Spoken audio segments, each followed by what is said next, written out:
The lady may proceed. Representative Luis Lo, you're recognized and you have 15 minutes for your opening remarks. We thank the court, Your Honor.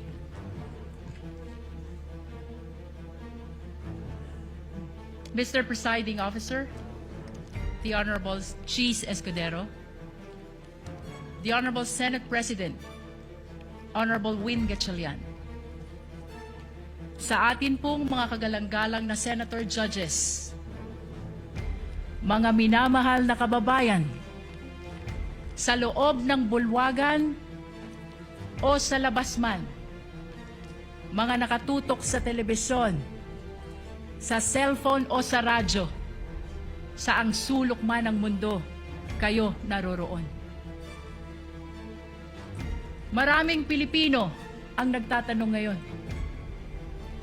bakit mahalaga ang paglilitis na ito? Ano ang kaugnayan nito sa buhay ng ordinaryong Pilipino? Lubos po naming nauunawaan ang mga tanong na yan. Sa katunayan, may isang driver na nagtatanong, paano sasapat ang kita sa pasada upang mapakain niya ang kanyang pamilya? May isang OFW na nagtatanong, hanggang kailan kailangan lumayo upang mapaaral niya ang kanyang mga anak? May isang guro na nagtatanong, paano pagkakasyahin ang kanyang sahod sa dami ng utang na hinuhulugan? May isang manggagawa na nagtatanong, hanggang kailan magtitiis sa pansamantalang trabaho at kakarampot na sweldo? Sa unang tingin, maaring sabihin na malayo sa buhay nila ang paglilitis na ito. Ngunit hindi. Hindi po. Sapagkat ang usapin ngayon ay patungkol sa isang bagay na pag-aari nilang lahat. Ang kanilang pera, ang kanilang tiwala, ang kanilang karapatan na maningil ng pananagutan mula sa mga pinuno na kanilang pinagkatiwalaan. Kapag ang isang empleyado ay nagkamali ng paggamit ng pera ng kumpanya, siya ay pinagpapaliwanag. Kapag ang isang barangay treasurer hindi maipaliwanag ang nawawalang pondo, siya ay iniimbestigahan. Kapag ang isang principal ay naglustay ng pera ng bayan, kahit 5,000 lang yan, siya ay pinaparusahan. Natural lamang na magtanong ang sambayanan, kung ang ordinaryong Pilipino ay pinapanagot, bakit hindi ang pinakamakapangyarihan na opisyal ng pamahalaan? Ito ang dahilan kung bakit mahalaga ang paglilitis na ito. Hindi upang usigin ang isang tao, hindi upang maghiganti sa kalaban, hindi upang manalo sa politika, kundi upang sagutin ang isang tanong na napakahalaga sa kinabukasan ng ating republika. May saysay pa ba ang pananagutan sa ating bansa? Sapagkat ang kasong ito ay higit at lampas sa sino mang opisyal, higit at lampas sa anumang partido, higit at lampas sa alinmang administrasyon. Your Honors, the framers of the Constitution understood that there may come a day when extraordinary power would be entrusted to extraordinary office. They also understood that there may come a day when trust would be broken. And that is why they gave the House of Representatives the power to impeach and the Senate the duty to judge. Not to punish political opponents, not to settle political scores, but to protect the Republic itself. That is why the Constitution declares public office is a public trust. Ang kapangyarihan ay hindi pag-aari ng sino mang opisyal. Hiram lamang ito sa taong bayan. At ito ang dahilan kung bakit naririto tayo ngayon. Your Honors, the prosecution will present exactly what the Constitution requires. Evidence. Hindi chismis. Hindi haka-haka. Hindi propaganda. At lalong hindi SOCMED narrative. Evidence. Official records. Financial documents. Government reports. Video recording. Statements under oath. Independent findings of institutions created by law. Mga dokumento na hindi bumoboto. Mga records na walang partido. Mga katotohanan na walang kulay pampolitika. Sa unang tingin, maaring magmukhang magkakahiwalay ang 4 articles of impeachment. Confidential fund, unexplained wealth, bribery and corruption, threat against constitutional order. But these are not 4 separate stories. These are 4 chapters of the same story. Story about power exercised without accountability. Story about public trust betrayed. Story about public office that stopped answering to the public. On the first article of impeachment, the evidence will show that more than 612 million pesos in confidential fund entrusted to the office of the Vice President and the Department of Education were disbursed, transferred, and liquidated under circumstances that cannot withstand scrutiny. 612 million pesos. Hindi ito pera ng gobyerno. Pera ito ng sambayanan. Pera ng manggagawa. Pera ng magsasaka. Pera ng OFW. Pera ng guro. Pera ng bawat Pilipino na nagbabayad ng buwis at nagtitiwala na gagamitin ito ng tama. The evidence will show liquidation reports supported by questionable documents. The evidence will show acknowledgement receipts bearing names government records could not verify. Names that transformed accountability into a mockery. Pananagutan na naging kalokohan. Names that insulted the intelligence of the Filipino people. Mary Grace Piatos, Milky Sikuya, Kokoy Villamin. On the second article of impeachment, the evidence will show financial transactions involving billions of pesos associated with the respondent and her husband. Billions. Hindi milyon, bilyon. At habang milyon-milyong Pilipino ang nagtratrabaho at nag-iipon buong buhay upang magkaroon ng sariling bahay, makapagpaaral ng mga anak, magkaroon ng kaunting seguridad para sa pamilya. Aba, bilyon-bilyong piso ang dumaan sa mga bank accounts na hindi may paliwanag ng maayos. This article is not about wealth. This is about accountability. This is about explanation. If wealth was lawfully acquired, where is the lawful explanation? If transactions were proper, where is the complete accounting?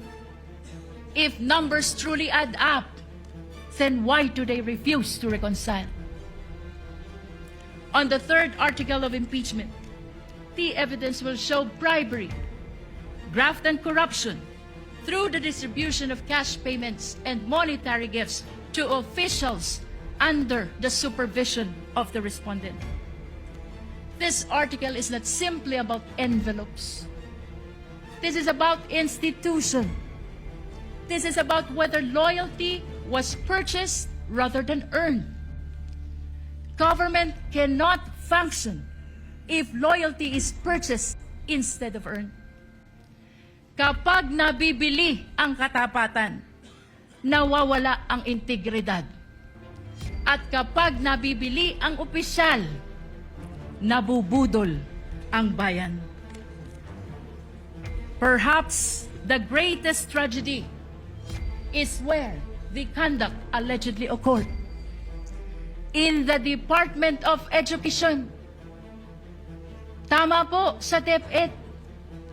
The institution entrusted with teaching future generations honesty, responsibility, integrity. On the fourth article of impeachment, the evidence will show culpable violation of the Constitution, high crime, betrayal of public trust through conduct that threatens constitutional order. Among all allegations before this court, none strikes more directly at the heart of constitutional order than this one. Ito na po ang pinakamatindi. And unlike in many cases, which depends upon competing accounts, this evidence comes substantially from the respondent's own recorded public statements. The court will see them. The court will hear them. The court will judge them. Public officials may disagree. We may criticize one another. They may compete fiercely for power. That is democracy. But democracy ends when violence begins. Sa kasaysayan ng ating republika, walang vice presidente na may kaibigan na hitman. Ngayon lang. Walang vice presidente na nagpapapatay ng Pangulo. Ngayon lang. Walang vice presidente na handang magpapatay para lamang makaupo sa pwesto. Ngayon lang. The Constitution provides many means on how to resolve political conflict. Election, legislation, public debate, judicial review, and even impeachment. But it does not permit threats. It does not permit violence. It does not permit people entrusted with power to place themselves above constitutional restraints. Your Honors, at the center of this case lies a simple question, perhaps the most important to any republic.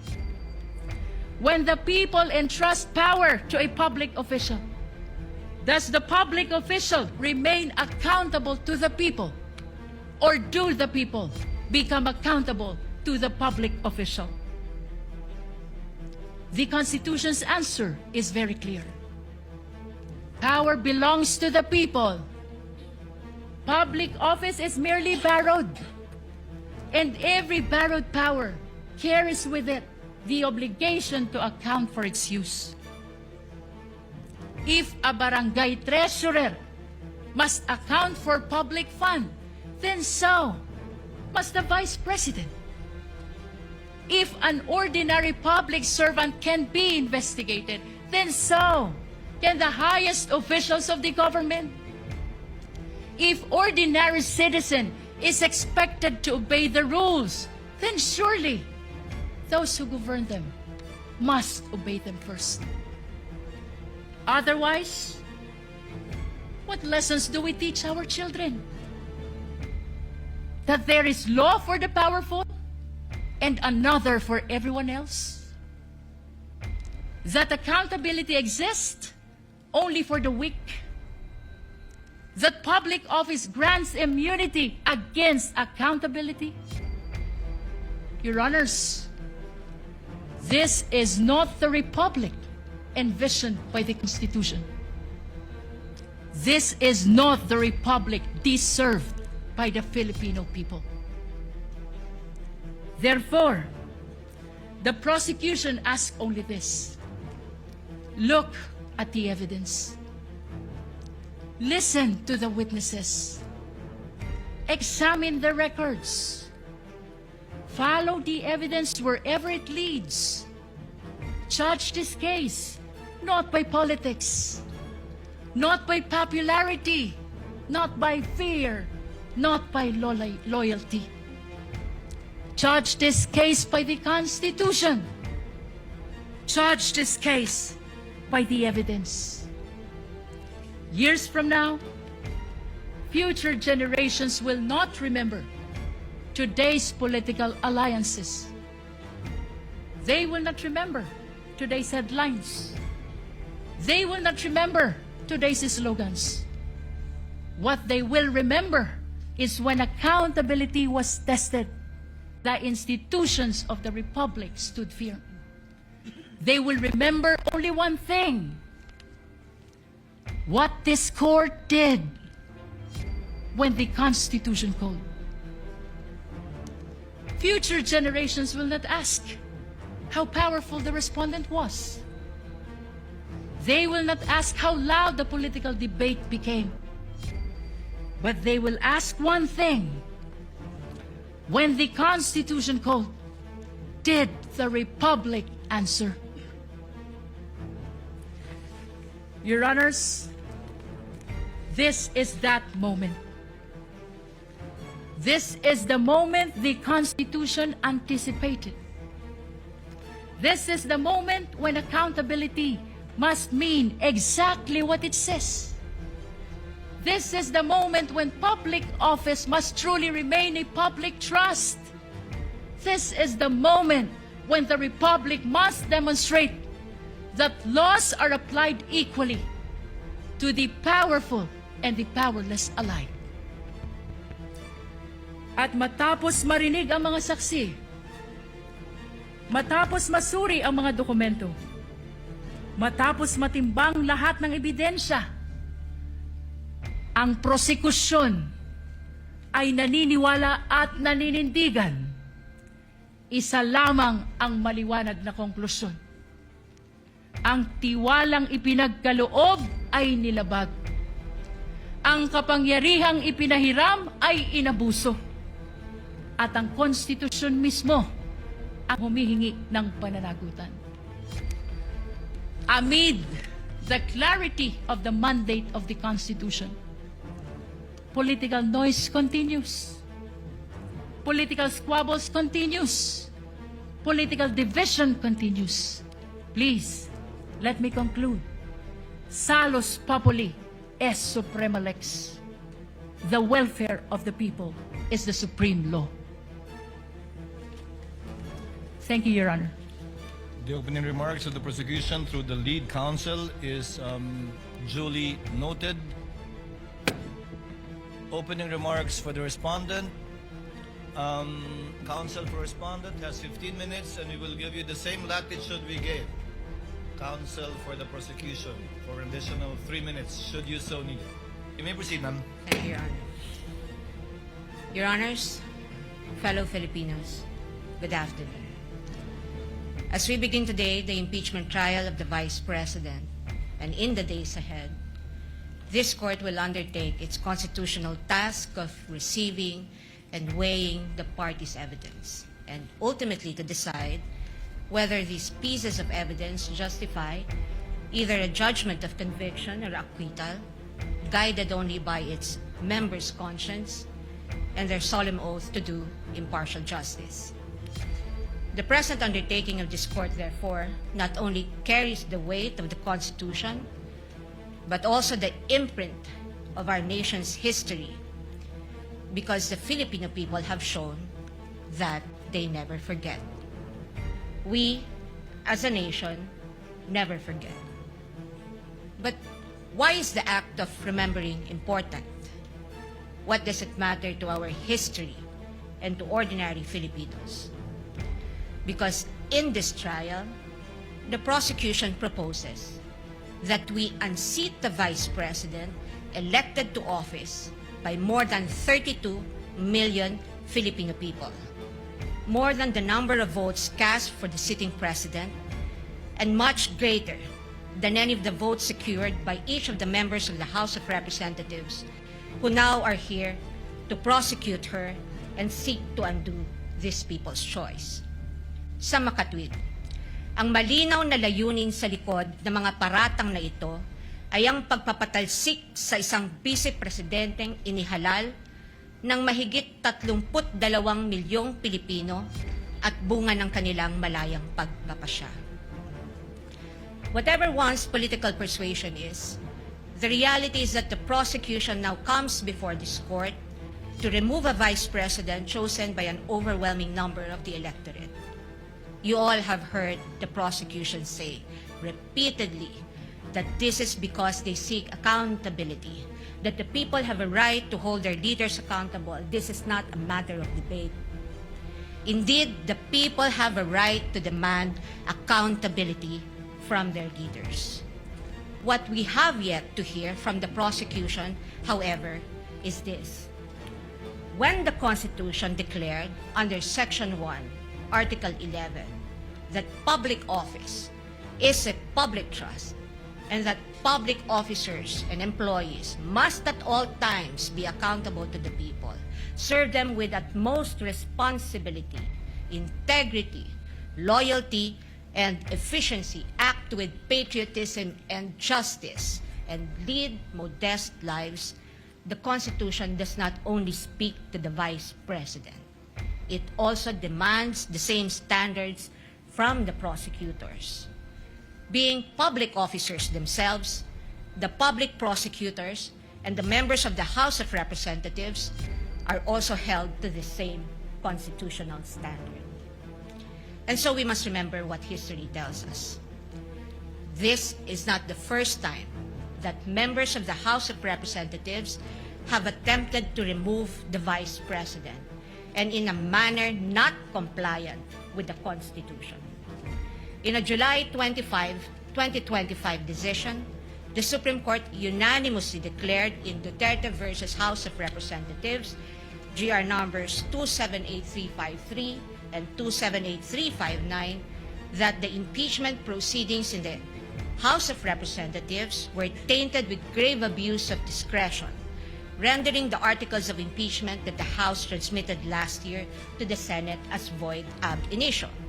Early this year, the Supreme Court unanimously denied with finality the House of Representatives' motion for reconsideration of that decision, with a reminder that while impeachment is a powerful democratic process to call out corruption and grave abuse, impeachment can be abused, and that impeachment should never be abused to maintain the hegemonic dominance of greed by shaming those who occupy high government positions into preventing them from doing what they were sworn to do. But perhaps the most enduring reminder of the Supreme Court that we must not forget in the entire course of this trial is that, in the words of the court, the rule of law that does justice is our lodestar, and that justice includes accountability. Justice includes fairness. Without fairness, there is abuse. This fairness is what our democracy is all about. It is in light of these reminders that we draw attention to certain fundamental legal principles that we think we must not forget throughout this trial. Mga batayang prinsipyo na dapat nating tandaan sa buong panahon ng paglilitis na ito, anuman ang ating kulay o politika. If we are to be true and honest to our proclaimed values, such as the pursuit of accountability, justice, and integrity in our system of government, then we must remain possessed of an unyielding resolve to ensure that the trial and judgment in this case are done in accordance with the command of the Constitution, the majesty of the law, and the discipline required by the rules. Otherwise, those who stand in sanctimonious judgment of the Vice President will send a clear message that the law can be bent when it suits the convenience of the powerful, and that justice can be sacrificed at the altar of partisan interests. Mahalagang tandaan ang mahigpit na paalala ng ating Korte Suprema. Impeachment is not a purely political proceeding. It is primarily a legal, political, and constitutional mechanism. Ibig sabihin, kailangang naayon sa batas at konstitusyon ang anumang proseso nito. According to the Constitution, it is the Senate that shall have the sole power to try and decide all cases of impeachment. This power is not shared. The Constitution gives no other body, department, tribunal, agency, or a mere committee of any of these institutions the power to try an impeachment case.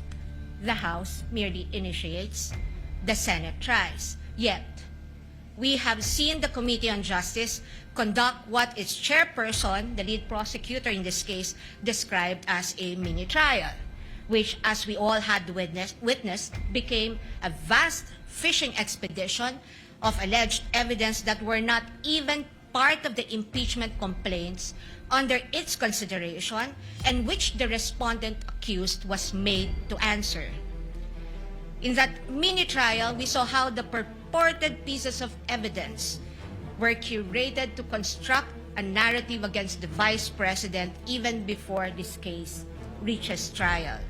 The articles of impeachment presented before this court as an exercise of the House's power to initiate impeachment cases are therefore, in sober truth, the product of an impermissible intrusion of clear constitutional boundaries. Over the course of the impeachment trial, the prosecution will attempt to convince this court and the court of public opinion that the allegations in the articles of impeachment are supported by materials they obtained during their mini trial and that evidence exists to sustain a judgment of conviction. They will claim that the notices of suspension and disallowance issued by the COA and the COA decision denying the Vice President's appeal of that disallowance support their accusations, with the release of that decision by the COA conveniently timed and coinciding with the committee hearings. They will claim that the certifications of the PSA confirm their allegation that recipients of the confidential funds do not exist, even though they listed one Mary Grace Piatos in their pre-trial brief as among their witnesses, or that the liquidation of the confidential funds in a span of 11 days was allegedly swift as to invite suspicion.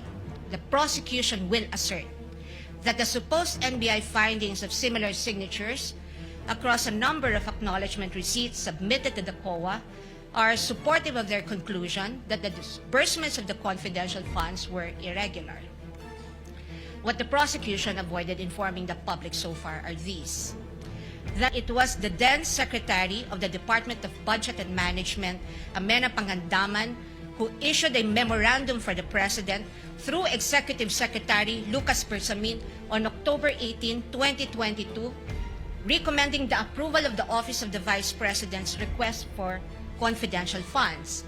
That the Office of the President did in fact approve that recommendation of the DBM through a memorandum from the Executive Secretary dated November 28, 2022, and signed by the former Executive Secretary Lucas Bersamin by order of the President. That on December 13, 2022, the DBM issued the Special Allotment Order number SARO-BMB-C-22-001-2004, signed by former Secretary Amena Pangandaman to cover the request of financial assistance, subsidy, and confidential funds of the OVP that, notwithstanding the impending end of the fiscal year, the confidential funds were nonetheless released to the OVP on December 20, 2022 under this documented approval process. That the COA decision is far from being final, that there is a pending motion for reconsideration of that decision, that, assuming arguendo, the COA denies that MR today, or while this trial is ongoing, as could plausibly happen under the circumstances, the respondent accused still has legal remedies available under the law and rules and can file a petition to question the validity of any forthcoming resolution of the COA on the MR under Rule 64 via petition for certiorari under Rule 65 of the Rules of Court, and more importantly, that nothing in the notice of disallowance or COA decision states any findings of supposed misuse of confidential funds as confirmed by attorney Gloria Camora when she was asked on this point during the committee hearing on April 14, 2026. Across all other articles, the prosecution will lay a landscape of what it deems to be their evidence in support of their speculations and conclusions. We are not strangers to all these accusations precisely because this was not the first time these narratives were foisted into the minds of the general public. We have heard the same tales and stories of these accusations since 2024 when the House conducted its Quadcom hearings and most recently the mini-trial of its Committee on Justice. But what we must not forget amid all these accusations is the fundamental legal principle that the burden of proof never shifts. The burden of proof never shifts. He who accuses must prove his allegations with evidence that meets not only the degree of proof required, but also meets the evidentiary standards of admissibility, credibility, relevance, materiality, and competence. We therefore should not lose sight of the core principle that the burden of proof is on the prosecution, and unless it discharges that burden, the accused need not even offer evidence on her behalf, and she will be entitled to an acquittal. This is the law then. This is the law now. And the underlying principle for this burden of proof is simple. Under our Constitution, every accused is presumed innocent until proven otherwise. An accused has in her favor the presumption of innocence, which the Bill of Rights guarantees. This also brings to fore the reality that, in the words of the Supreme Court in People v. Pagal, the individual citizen is but a speck of particle or molecule vis-a-vis the vast and overwhelming powers of government, and his only guarantee against oppression and tyranny are his fundamental liberties under the Bill of Rights, which shield him in times of need. Sa madaling salita, kinikilala ng ating saligang batas na sa bawat paglilitis, ang isang individual ay nahaharap sa malalim at napakalaking makinarya ng buong Estado. At ang tanging sandigan lamang niya laban sa anumang pang-aabuso ng kapangyarihan ay ang kanyang mga batayang karapatan sa ilalim ng ating konstitusyon.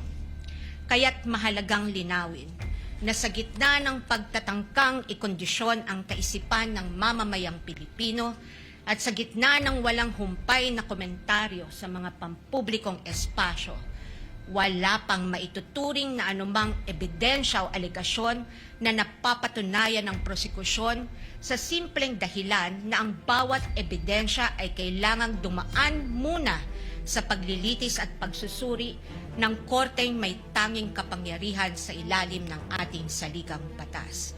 Higit sa lahat, ang anumang paglilitis ay kailangang naayon sa itinatakda ng ating batas at konstitusyon at hindi lamang sa kagustuhan ng iilang may hawak ng kapangyarihan.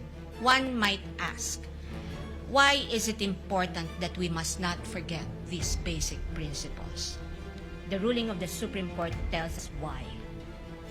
The Bill of Rights applies to the entire impeachment process because inasmuch as our court recognizes that impeachment is a political process, it reminds us that it is not a purely political process but a legal and constitutional mechanism.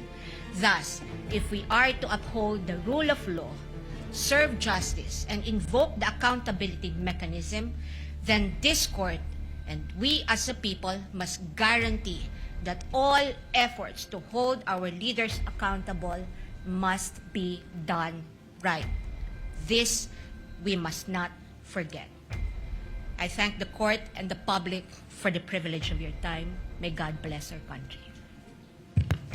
Opening statement of the counsel for respondent is duly noted and entered into the records. The court will now proceed to dispose of some of the incidents that were brought up during the pre-trial conference, as well as other pending matters and motions. First, on the sequence of the presentation of the articles of impeachment. The pretrial order stated that the prosecution has a free hand to determine the sequence of the presentation of the articles of impeachment. However, respondent will be similarly accorded the same right insofar as the presentation of their evidence and witnesses in chief is concerned. May we now learn from the panel of prosecutors rather, what will be the sequence of presentation of the articles of impeachment that they intend to pursue? Attorney Jokno is recognized. You may proceed, sir. Thank you, Your Honor. The first article we will be presenting will be Article 4 on grave threats. Second will be confidential funds, Article 1. Third, bribery, that is Article 3. And the fourth is unexplained wealth, Your Honors. That's Article 4. No, two. I'm sorry, Article 2. I stand corrected. So the sequence of presentation shall be Article 4, Article 1, Article 3, and then Article 2. Yes, that is correct, Your Honor. So I presume that beginning tomorrow, once we issue the subpoena for your first set of witnesses, you shall begin with Article 4. Yes, Your Honor.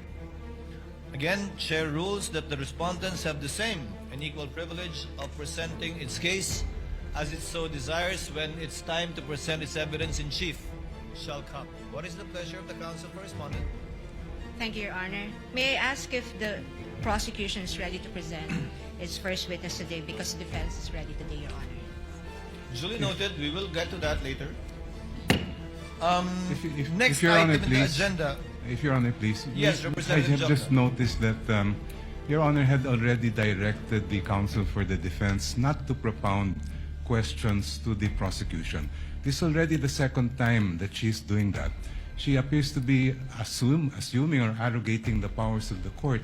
Because as I understand the rules, it's only the court that can propound questions to the counsels. Your Honor, may I comment? The lady may comment. I Counsel take for respondent may exception to comment. that. Yes, Your Honor. I take exception to that manifestation of the good counsel. In fact, the record would show, and if we can run the transcript back, my question was addressed to the presiding officer, Your Honor. Let us move forward, gentleman and lady. Next item for us to dispense with, the witness disclosure rule. The prosecution proposed a 3-day witness disclosure rule. The respondents proposed a 5-day witness disclosure rule. But they understand the prosecution is amenable to the 5-day witness disclosure rule. Would that be Yes, correct, Your Honor. Representative We Jokno? are amenable to the 5-day disclosure.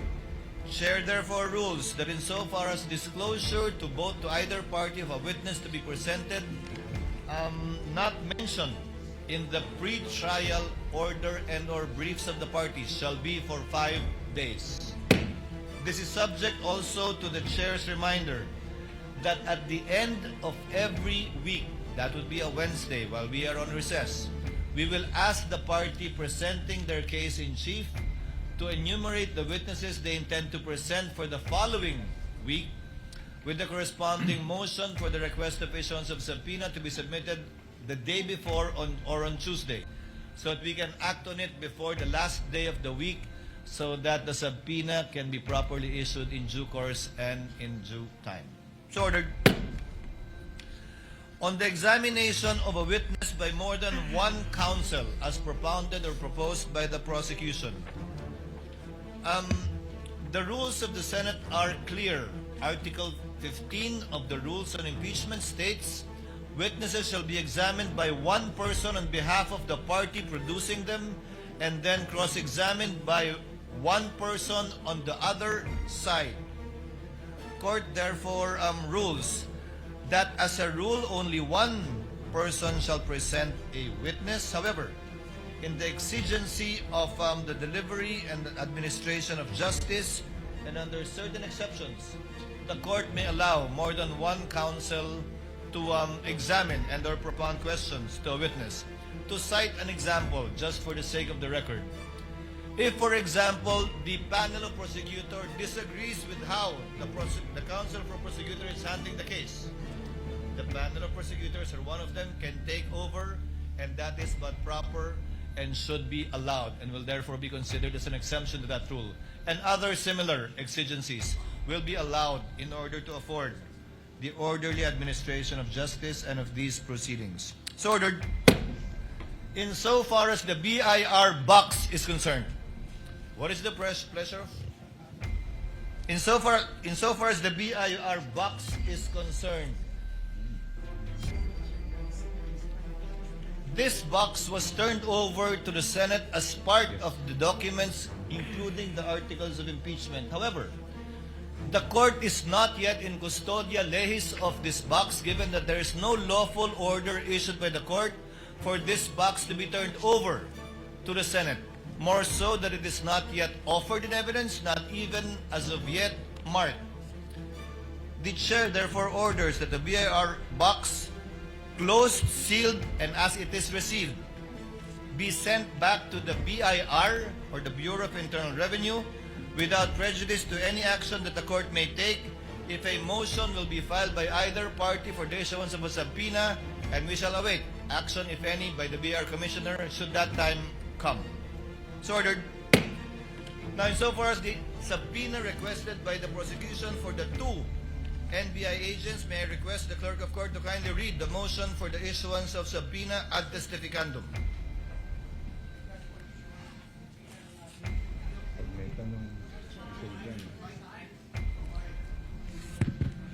The prosecution, the undersigned public prosecutors, respectfully request the issuance of subpoenas ad testificandum, directing the following witnesses to appear and testify before the Honorable Impeachment Court on July 6, July 7, and July 8, 2026 at 2 p.m.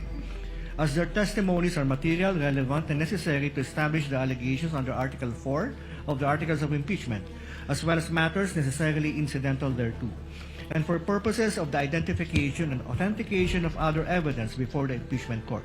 Number 1, Attorney Jeremy C. Lotok, Regional Director, National Bureau of Investigation. Number 2, John Mark Kalilong, Senior Agent, National Bureau of Investigation. Respectfully submitted, Quezon City for Pasay City, July 1, 2026. We are not in receipt of any reservation or objection on the part of the respondent, counsel for respondent rather. However, Chair would like to ask the prosecutors, do you only request for a subpoena ad testificandum or a subpoena duces tecum as well?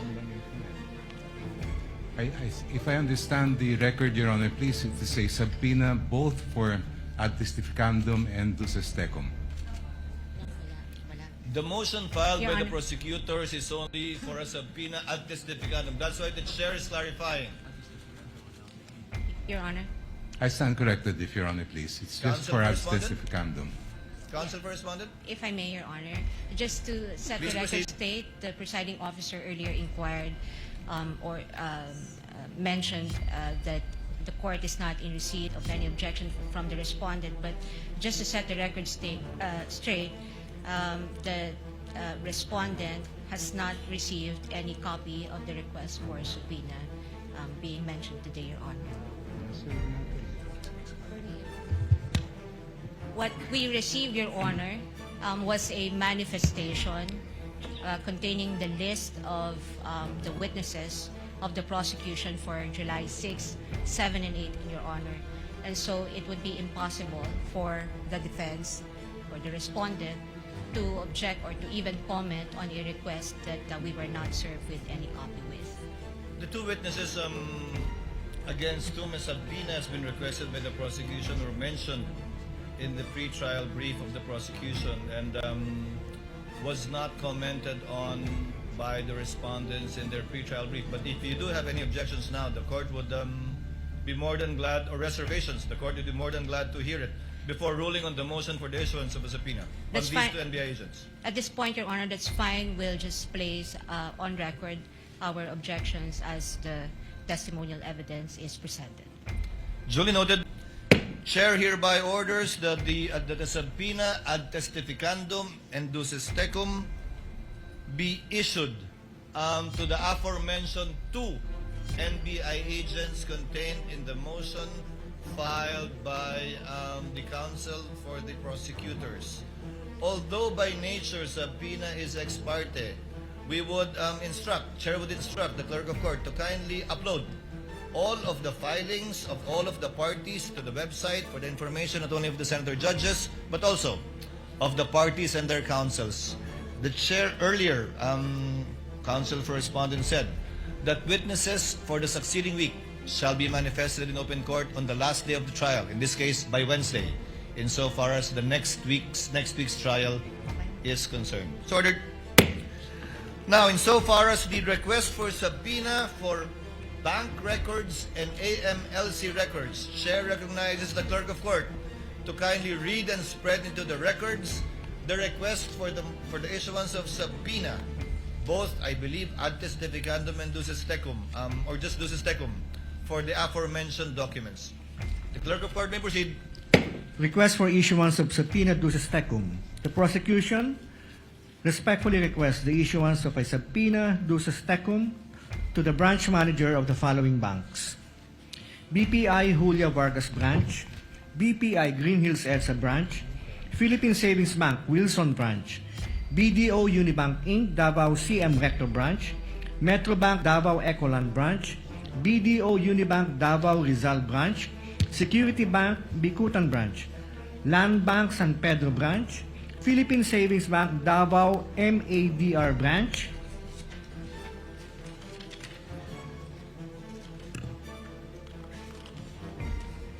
requiring him or his or her authorized representative to submit to the clerk of the impeachment court on or before 24 June 2026 at 9 a.m. the certified true copies of all records, documents, books, papers, electronic data, communications, and information in the possession, custody, or control of the bank relating to any account, deposit, investment, trust, loan, safety deposit, or other financial transactions maintained, opened, closed, controlled, beneficially owned, or jointly held by Sara Z. Duterte and or Manasseh R. Carpio, whether individually, jointly with each other, jointly with any other person, or through any authorized representative, nominee, attorney-in-fact, or signatory for the period January 1, 2007 to December 31, 2025, including but not limited to: number 1, records identifying account numbers, account types, know your customer documents such as but not limited to customer information forms and signature cards; number 2,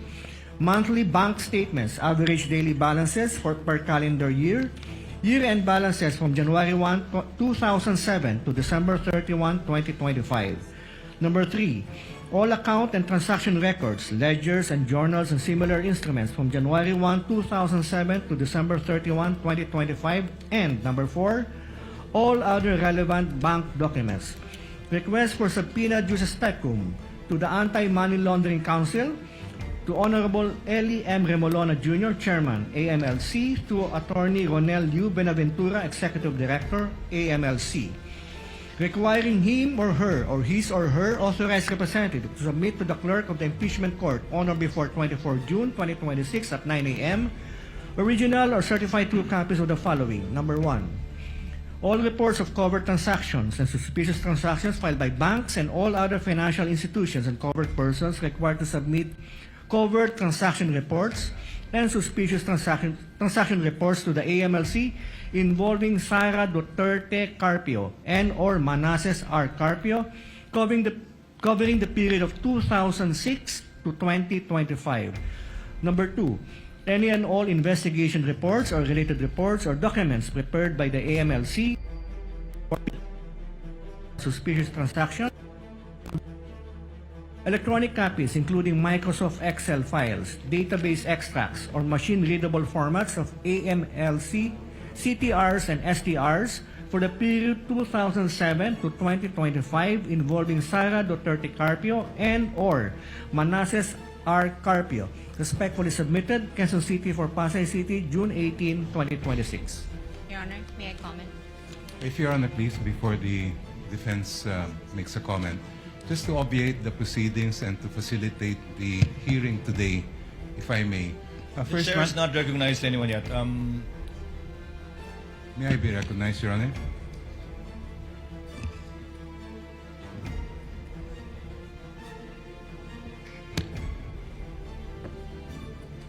Yes, the counsel for prosecutor.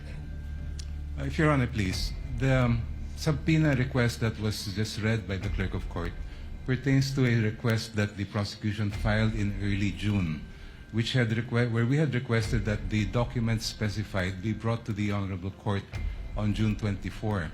Since that date has passed and no subpoena has been issued, we had refiled just this afternoon a subpoena reiterating the same requests, and in the interest of justice and to allow the defense to comment or if they want object to the request that we filed this afternoon, perhaps if I may suggest, if Your Honor please, that we provide the copy to the defense, give them period of time to submit their opposition or objection, and as well the same period of time to the prosecution to reply before the Honorable Court rules on this Counsel. request.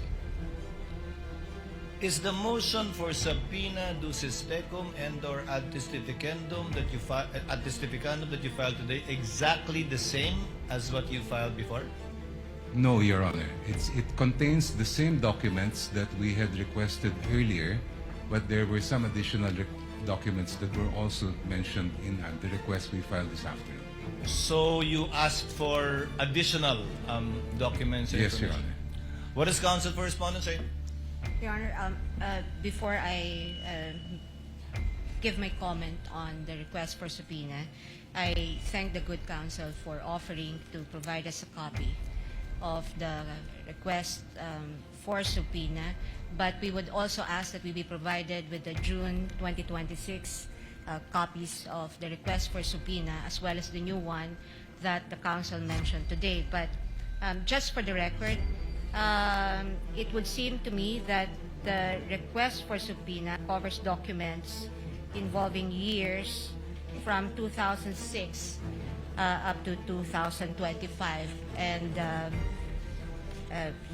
again, just for the record, this would seem to violate the Duterte versus HOR ruling, which very clearly states that the impeachment must be only for those acts or omissions within the impeachable years and terms and office of the official. But nonetheless, Your Honor, just so we're able to fully ventilate whatever objections or comments that we may have on this request, and considering that for today and in the disclosure made by the prosecution, they will begin with Article 4 and all these documents seem to pertain to Article 2, then we will ask for 10 days to file our comment on this request for subpoena, Your Honor. From today, Your Chair Honor. hereby directs that all motions for the issuance of subpoena ad testificandum, subpoena ducis tecum filed by either parties be furnished to opposing party and or counsel before filing it before this court in order to provide full disclosure and fairness.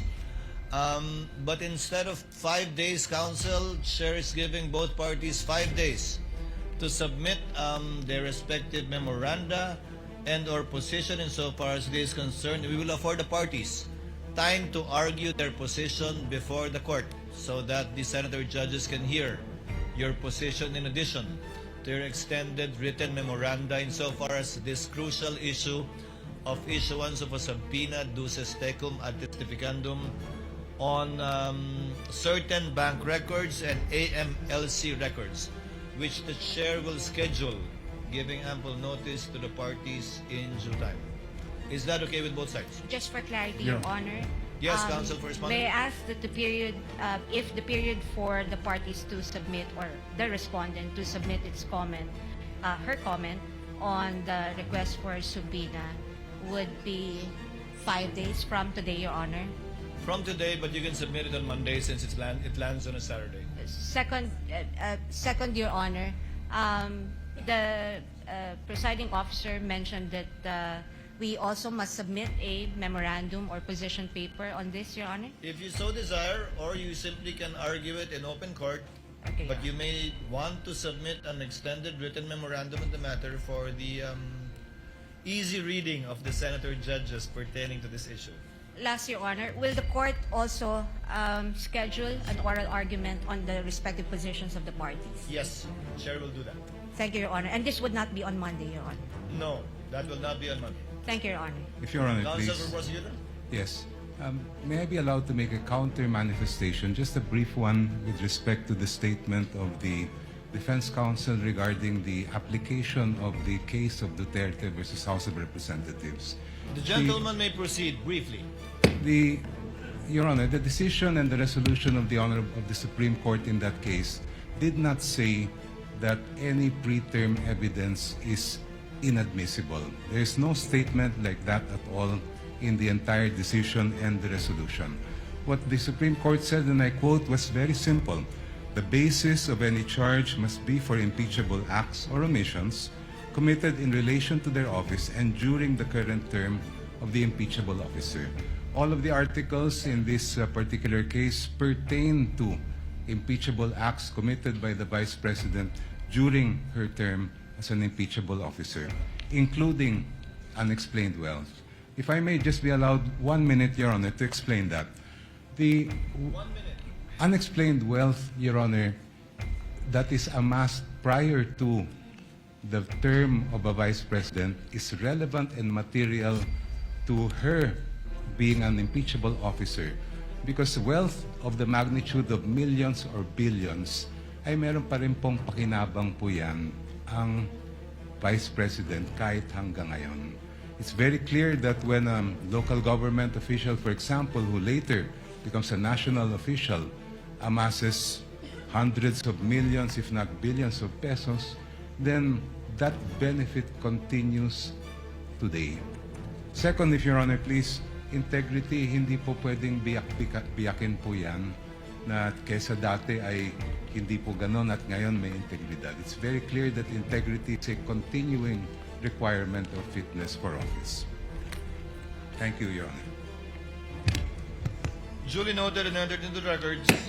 May I As a- respond? Just very briefly, Your Honor. I Counsel won't take correspondent, much time of the impeachment. as a rejoinder to the statement and manifestation of Representative Jevara, briefly. Thank you, Your Madam, Honor. You may proceed. I think the good counsel has already stated precisely the reason for our position.